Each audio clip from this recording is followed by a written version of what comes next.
My wife and I were already very old when this story happened. We like to talk with God, and we grew up our children to talk to God in the same way, but it wasn't easy.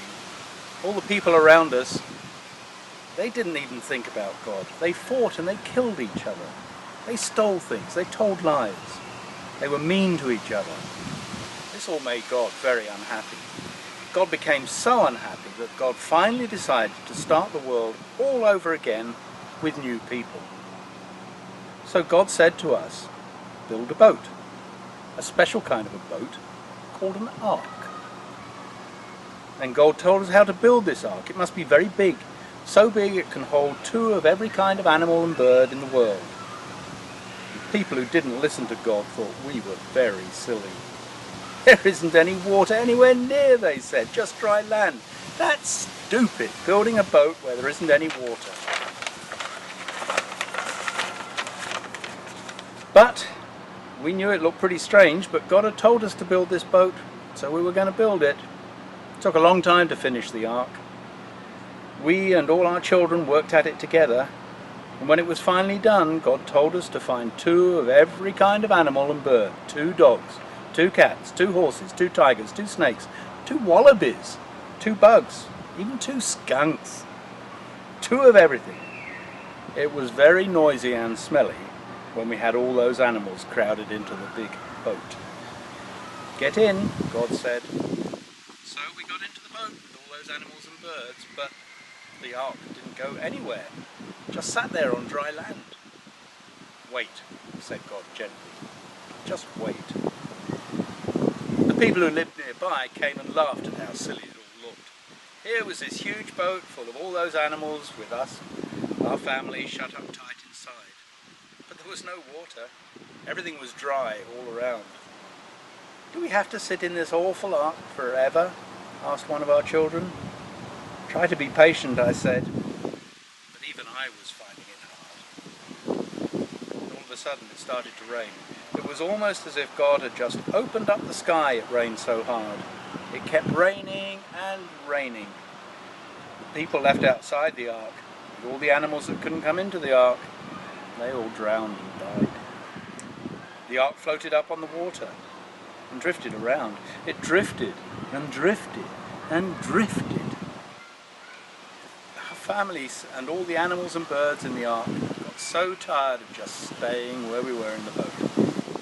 Is this going to go on forever? Asked one of the children. Inside the ark it was pretty smelly. The animals would sometimes fight with each other. This place stinks, said one of our grandchildren. Then one day the sun came out, the wind began to blow. So I decided to see if there was dry land anywhere. We wanted to get off that smelly ark, me as much as anyone. So I took one of the birds, a raven, and let it fly away. But the raven came back very tired. It couldn't find any place to land. There was still water everywhere. Then I tried a dove. The same thing happened. So we waited some more. We waited another week.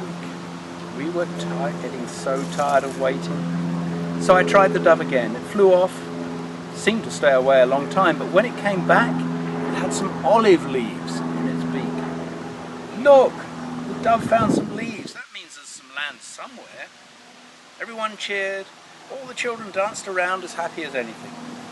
Our family had been on the ark for 40 days and 40 nights. It felt like such a long time.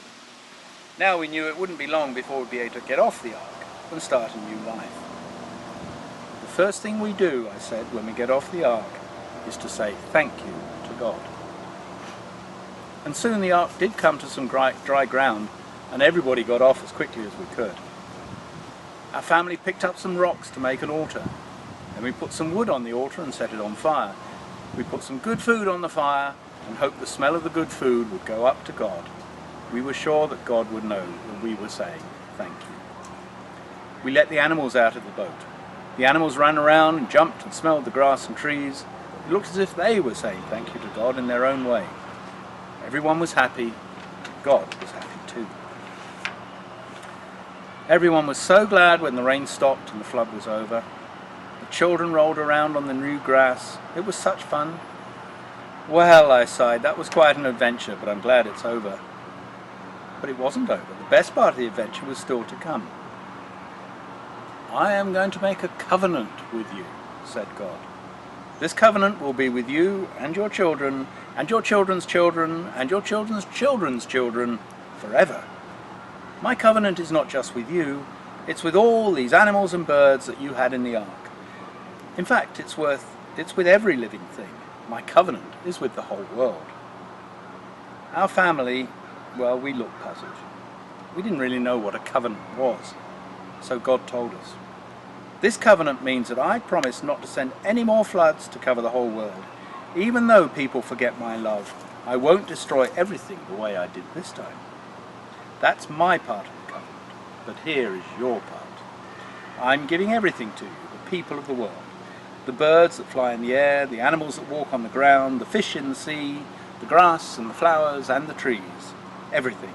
It's yours. But please, take good care of it. Be good to each other. Take care of each other. I don't want any more killing. And I have a special surprise to help you remember my covenant. Look. Then the whole world seemed to smile, a funny, upside down kind of smile. It seemed as if everything was painted in colour. All of us and the animals and the birds just stopped and looked and said, "Whoa." It was a rainbow, a glorious rainbow in all the colours of the world.